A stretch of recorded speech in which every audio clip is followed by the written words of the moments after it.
So usually when you see clips like this where a baseball is going through a glove, it's because a line drive was hit at the pitcher of 115 miles an hour, or Carlos Correa is throwing 100 at the first baseman.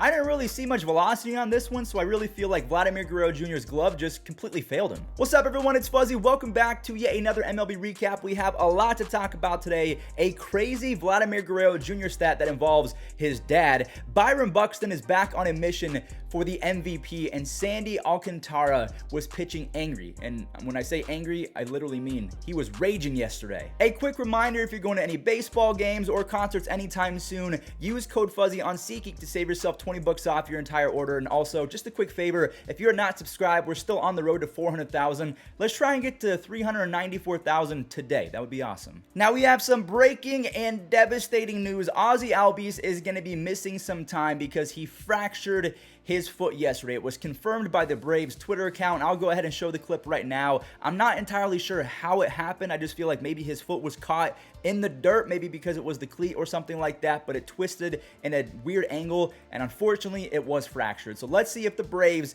can get a W for Ozzy. So Travis d'Arnaud, this pitch somehow was able to get yanked out. I have no idea how he was able to get his hands inside fast enough to hit this pitch, not only hit it, but hit it out of the park. Dansby Swanson continues his insane last few weeks with another RBI extra base hit, and Marcell Ozuna as well as Adam Duvall both pop a home run. Dansby Swanson refuses to let up on opposing pitchers. He has 8 home runs, 36 RBIs, 9 stolen bases, a near 130 WRC plus, and playing fantastic defense. He might actually be the guy right now at shortstop if you're not talking about Tommy Edman or Trey Turner. So Edman versus Swanson versus Turner. It's going to be a fun little race to the finish line before the All-Star game. Anyways, Michael Harris has an Oppo Taco for his first ever big league home run, and the Atlanta Braves make it 12 in a row.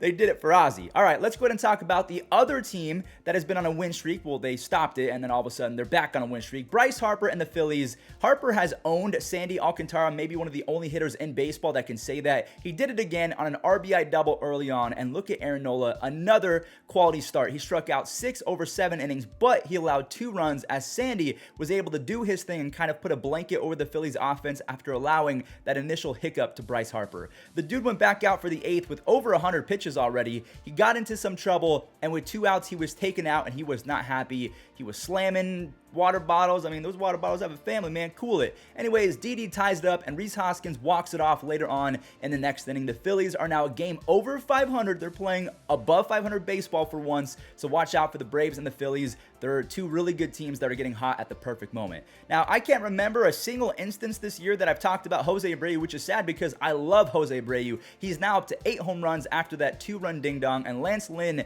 was making his return from the IL. Yeah, he gave up a home run on the first pitch that he threw, and he was not happy. He was going off on the third base coach of all people. I don't know what happened, but the White Sox did answer with a big push in the 5th and the 6th innings. A bunch of singles made it 7-3, and Jose stepped back in looking for his second home run, and he got it. He's hitting .344 over the last month with 9 home runs and a 134 WRC plus on the season. I wish that he defected earlier from Cuba, because if he did, he would have been a Hall of Famer in my opinion, because his counting stats are ridiculous through his first 6-7 seasons. Michael Chavis, aka the Ice Horse, put this game on ice by cracking a 3-run missile in the 5th, but the Cardinals pulled an Undertaker, you know, this little meme, this gif right here, and they come back from the dead. Brendan Donovan got the Cards on the board with a 2-run double, and Dylan Carlson used Sweet Prince. He ties it up on his 3rd home run of the year, and Paul Goldschmidt, he puts his stamp on the game with his 13th home run. Donovan, Carlson, and Goldie give the Redbirds a lead, and Ryan Helsley, he was able to close it out for his 5th save. The dude is so nasty. I think he has a .34 ERA or something stupid like that. Now, this next game, it was over after the 3rd inning, because when you have the combination of the Blue Jays offense going off while simultaneously having Alek Manoah on the bump, that is about as predictable as we've ever seen in the last few decades, because the Blue Jays offense in 2022 is cracked down. Alek Manoah is having himself a season that he will never forget. Kirk and Vladdy got it going, and if you like scoring, you're going to really like the 5th inning, because Toronto turned the Baltimore staff into a dang piñata at the park, and they didn't even need the long ball just yet. We'll talk about that in a moment. Santiago Espinal drove in 2 right before Tapia did the same thing. If they can get Ramiel Tapia going, I mean, I don't know what to tell you. Biggio had an RBI triple, and Espinal and Vladdy both come away with huge 3 RBI days. Now, the craziest stat ever that was posted by Hector Gomez over on Twitter. Through their first 403 games, Vladimir Guerrero Jr. and his dad both had 87 home runs and a 363 on base percentage. It reminded me of the stat that I found out that blew my mind, that Prince Fielder and his dad Cecil both ended their careers with 319 home runs. I guess like father, like son. This Christian Walker guy wants some all-star votes. I don't think that he's going to make it, but 16 home runs, 33 RBIs, and a whopping 9 defensive run saves and 9 DRS. Those are very solid numbers, but you know who else wants some votes? Brandon Drury. Now, we just saw Matt Reynolds driving a run on an RBI single, but Drury, he ties it up at 4 runs apiece with his 12th home run. The guy has a 134 WRC plus as well, making him one of the better offensive third basemen in baseball. Moose knocks in Reynolds for the go-ahead run, and look at the bullpen. They allowed 2 hits over the final, let's just call it 3 innings, and Cincinnati comes away with a close win. They're 19-21 over the last few weeks, which is way better than their 3-18 start. Yu Darvish, he was out there wilding pregame. There was a big tornado warning. If you don't believe me, here he is. Now, I guess it worked because he got some help along the way from Jake Cronenworth and friends, as Machado and Hosmer give Yu a solid lead going into the 8th. Yu Darvish used that tornado warning as motivation, I guess. He goes back out and completes the 8th, giving him a very impressive 7 strikeout, 0 walk performance. Taylor Rogers struck out 2, and looky here. Tatis, his CAT scans are coming back today, and if clean, he can ramp up his rehab and actually start hitting. This week, the Padres are 38-24 without Tatis, pretty much without Mike Clevenger. They're going to get them both back for the second half, and they're a very good team. Also, I just want to mention that in terms of that tornado, if you're in that area, my prayers go out to you. I hope that you guys are staying safe. When Byron Buxton gets hot, there's almost no point to throwing strikes to the guy. But then again, he can beat you with the legs if you give him a free pass, and also he's got a great supporting cast, so you have to bite the bull and pitch to him. He's now hitting .350 with 6 home runs and 9 RBIs over the last 6 games. He now has 18 home runs on the season and 37 home runs over his last 109 games. He's basically been Aaron Judge with speed over the last 2.5 seasons because he is injured quite often. Chris Archer had 4 strikeouts and 4 shutout, but was taken out in favor of the bullpen. Max Kepler brings home Buxton in the 7th, which ended up being a big run because Taylor Trammell hit a home run that would have tied it up. But because of that RBI from Kepler, Emilio Pagan is able to come in, strike out 2 in a dominant appearance, earning his 9th save. Brady Singer would have had a gem had he not lost all of his command in the 3rd inning. He walked in 2 runs to tie it up after his offense gave him the lead. Alex Wood completes 6 innings, coming out after striking out 5, and Thairo Estrada drives in Austin Slater for the lead, and he very quietly has almost 30 extra base hits and a 113 WRC plus over his last 100-ish games, which is not elite, but it's still pretty good.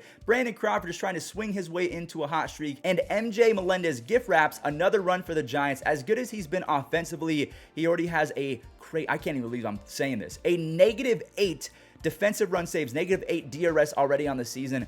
That is really stinky. Now, if you're a Rangers fan, you probably thought about turning this one off after the first few innings, but if you stayed around until the 7th, you must have been pleasantly surprised because Texas got to Christian Javier a little bit, and then the bullpen for Houston, they didn't help out. Adolis Garcia makes it a 1-run game, and Ezekiel Duran clutches up again. 5 RBIs in his first 9 games as a big leaguer. He needs to walk more and strike out less, unless he wants to be Adolis 2.0. No, I don't mean to be sidetracked. Adolis is still a beast, but he sucks at getting on base. Brad Miller singles home the go-ahead run, and Corey Seager grounds out for another insurance run.